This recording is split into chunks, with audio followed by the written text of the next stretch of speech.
agora sim, finalizando, a questão da fiança, tá?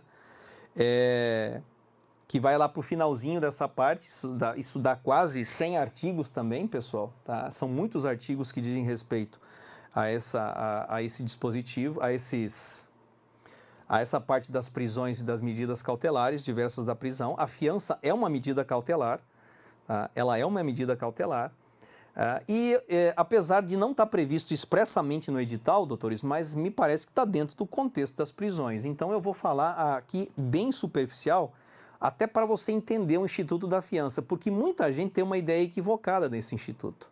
Tá? Então você tem que entender o seguinte: a fiança é uma garantia fidejussória que você presta. Da mesma forma como que você é fiador de um contrato de aluguel, você presta fiança em razão da prática de um crime. Tá? E por que essa fiança ela é prestada? É uma espécie de garantia. Uma garantia de quê? De que você vai colaborar com o processo, de que você não vai se evadir do distrito da culpa, certo? Então, é uma garantia que demonstra que você vai assumir uma posição de responsável no processo. Tá?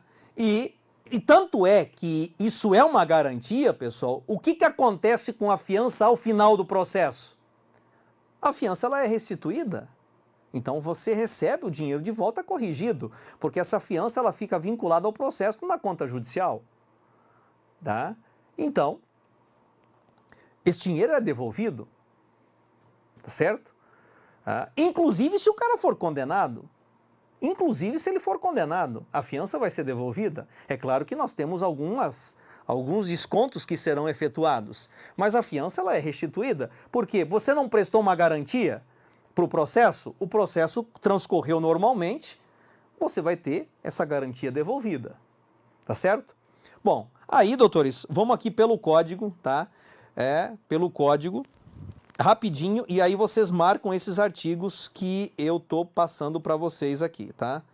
Vocês marcam esses artigos, porque são esses artigos que são recorrentes em prova, tá?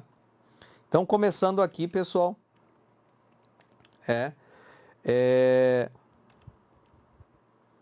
a respeito do momento em que a fiança pode ser prestada, tá? Então, o artigo 334, deixa bem claro que a fiança pode ser prestada em qualquer momento, tá? Em qualquer momento. E enquanto não transitar em julgado a sentença condenatória, a fiança ela pode ser prestada.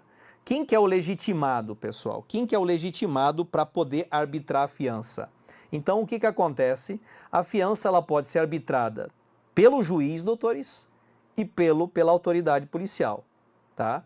Então, veja só, o 322, doutores, ela diz o quê? Que a fiança poderá ser concedida pela autoridade policial naqueles crimes em que a pena máxima não seja superior a 4 anos.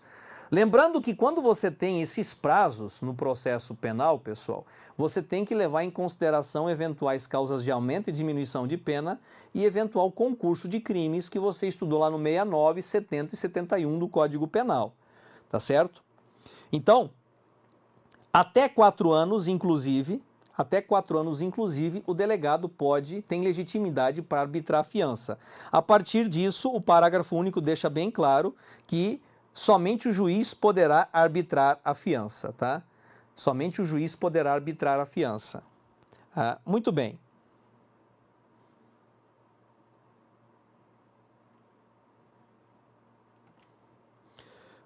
Ok? Isso aqui está fácil. Tá? Cabimento. Doutores, quais são as situações em que não é cabível a fiança? Quais são as situações? Quais são os crimes inafiançáveis mesmo, que a gente discutiu lá? Quais são os crimes que não cabe fiança?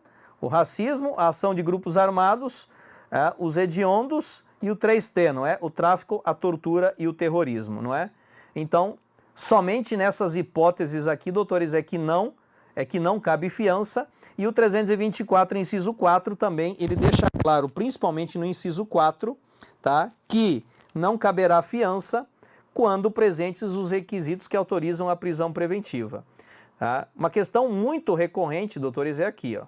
Não cabe fiança em prisão civil ou prisão militar, doutores. Tá? Não cabe fiança, o Código de Processo Penal Militar não contempla a possibilidade de fiança.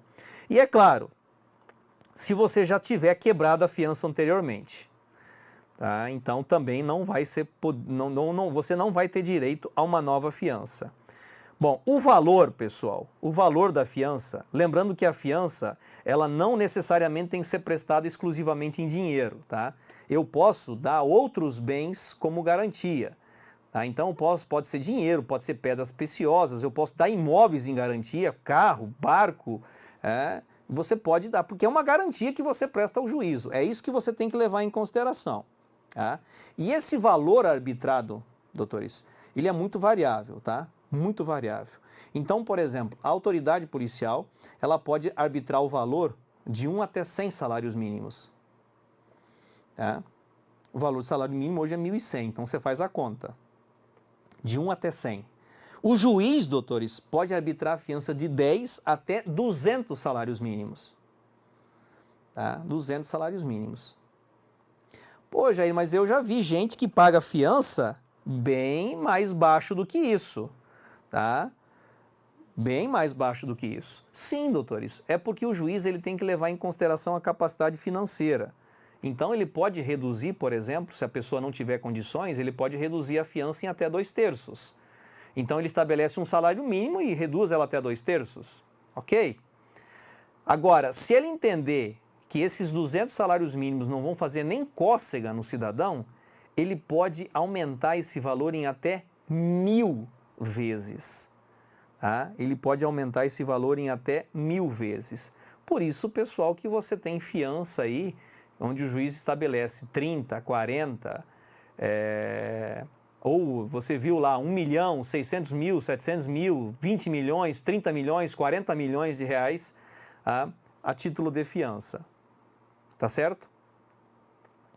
E aí nós temos alguns institutos, nós temos alguns institutos que têm que ser levados em consideração em relação à fiança, tá? Então, são aqui basicamente, pessoal, são basicamente aqui 5 institutos, tá? Nós temos o Instituto do Reforço da Fiança, você vai olhar o artigo depois. O que é o reforço da fiança, pessoal? Pode ser que o juiz entenda que aquilo que foi dado em fiança teve uma depreciação de valor, tá? Teve uma depreciação do valor, então ele pode determinar que você faça um reforço da fiança. Foi descoberto que você tem uma capacidade financeira maior do que aquela que você declarou, então o juiz pode determinar o reforço da fiança, tá? Então isso é possível? Plenamente possível. Então o primeiro incidente na fiança que é o reforço, pode ser determinado pelo juiz que você complemente o valor. Nós temos uma hipótese de cassação da fiança. Quando é que você cassa a fiança? Quando é que você cassa a fiança? Quando ela é indevida. E isso acontece, por exemplo, quando você tem a reclassificação do crime. Então vamos supor o seguinte: você pegou e foi acusado de um homicídio simples. Homicídio simples, 121 caput do Código Penal. Doutores, homicídio simples, ele é um crime afiançável? É um crime afiançável. Tá? Ou vamos supor, ou uma lesão corporal seguida de morte, não tem problema. É um crime afiançável? Doutores, é um crime afiançável. Só que no decorrer das investigações, ficou demonstrado que você não praticou um homicídio simples, você praticou um homicídio qualificado. Parágrafo 2º do artigo 121 do Código Penal. Artigo 121 do Código Penal, o homicídio qualificado, ele é inafiançável porque ele é um crime hediondo. Então, nesse caso, havendo a alteração na classificação do crime, pessoal, o crime que inicialmente era afiançável e passou a ser inafiançável, o que o juiz vai fazer? Ele vai ter que cassar a fiança, porque a fiança ela é incabível à espécie. Tá certo? Então, você tem o Instituto da Cassação da Fiança lá no 338 e 339 do Código Penal. Pega lá a sua caneta e vai pintando lá, vai iluminando lá. Eu não sei se você tem esse costume, mas vai marcando lá no seu código, tá? Então isso aqui é hipótese de cassação da fiança. A fiança é cassada sempre que ela não for mais cabível, ou ela foi concedida de forma irregular. O quebramento da fiança. Pessoal, o quebramento da fiança por exemplo, você pegou e concedeu a fiança para o réu, e o réu ele tem que se comprometer a comparecer a todos os atos do processo, ele tem que se comprometer a ter uma lealdade processual. E aí imaginem vocês o seguinte, doutores, o réu foi para Lins, lugar incerto e não sabido. Tá? Ele quebrou a fiança? Ele quebrou a confiança que o juiz depositou nele por ocasião da concessão da fiança? Sim. Então isso nós chamamos de quebramento da fiança. Tá? Então nós temos essa previsão lá no 327, 28 e 341 do CPP. Tá? Um outro incidente na fiança é o perdimento. Por exemplo, doutores, quando o réu ele provoca o quebramento da fiança, o Código prevê o perdimento de metade do valor prestado. Tá? Quando o réu é condenado e ele não cumpre a pena, nós temos o perdimento total da fiança. Tá? Então, o quebramento da fiança, quando o réu pratica algum ato diferente daquilo que ele tinha se comprometido, o juiz determina o quebramento parcial da fiança. Quando o réu não se apresenta para o cumprimento da pena, ou seja, ele viu que ele foi condenado e ele se torna foragido, o juiz determina o quebramento, o juiz determina o perdimento integral da fiança. Então, o quebramento provoca o perdimento parcial e a fuga em caso de condenação, o perdimento total da fiança. E, por fim, nós temos o Instituto da Restituição da Fiança. O que é esse instituto, doutores? Olha só, se o réu for absolvido ao final do processo, ele vai ter o valor da fiança devolvido integralmente e corrigido? Vai. Então, o valor é devolvido na sua integralidade para ele. Tá certo? Muito bem. Se o réu for condenado, o dinheiro vai ser devolvido? Vai também. Só que aí tem um detalhe. O juiz vai determinar o desconto aqui, nesse caso, das custas processuais e eventual pena de multa que tenha sido aplicada. Tá certo? Então, da fiança que foi prestada, o juiz vai determinar o desconto, né, das custas processuais e eventual pena de multa que tenha sido aplicada.